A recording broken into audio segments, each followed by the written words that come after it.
was closed for refurbishment, whether she liked it or not. It wasn't that she was ungrateful. They all meant well, but she was a grown-up. She was quite capable of finding work without the vast tentacles of her family network spreading their reach on her behalf. She loved her family to bits, she really did, but... "What's with the huffing and puffing?" asked Nick, turning his head to look her way. "Nothing," said Nina, closing her eyes. "Holy moly, I'm tired. My feet feel like they've been stomped on by a dozen elephants." "Wuss," teased Nick. "I've been on the go since 9 o'clock this morning," said Nina. "And the restaurant was rammed. I didn't even get lunch." "Well, that's not on. You should say something." "It's not that easy. Everyone's busy. There wasn't time for a proper break." "Don't tell me you haven't eaten anything today." Nina shrugged.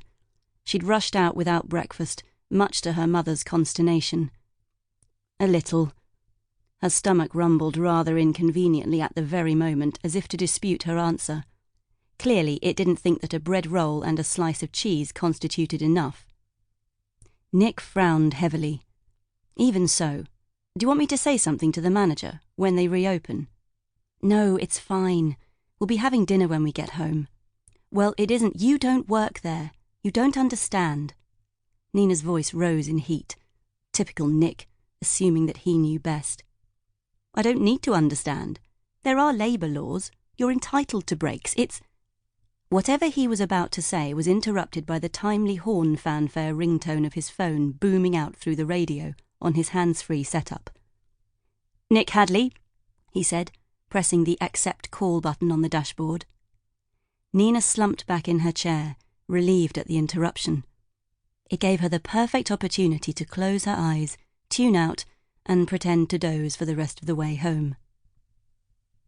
"Hey, Shep, how are the socks?" Nina tensed, every sinew locking into place at the sound of a familiar, mocking voice.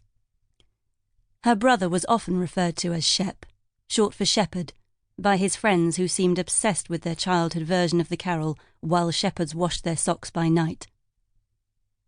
"All good. How are you, knife man? Still supporting that shite excuse for a rugby team?"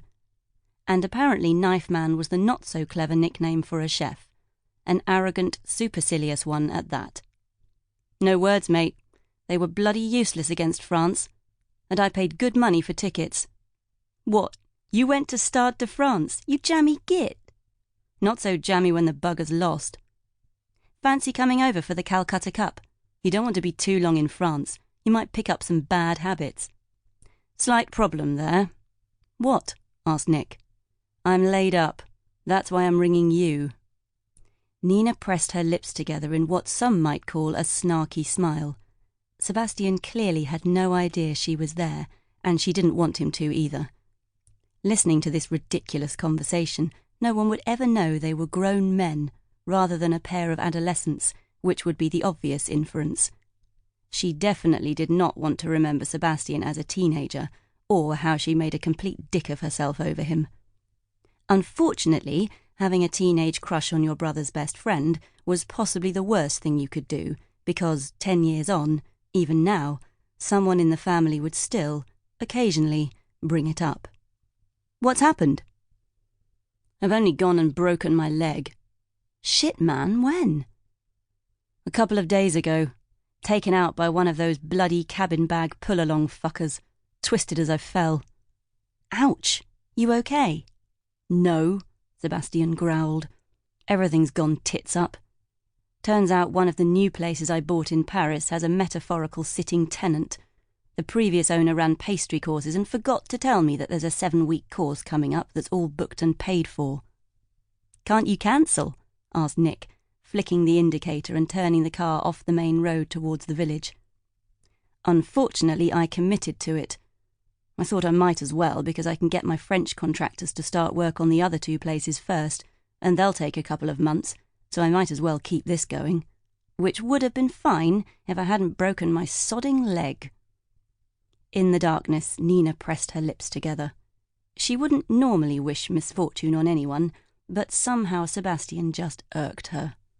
It wasn't his success she begrudged. Lord knew he'd worked hard enough to become a top chef.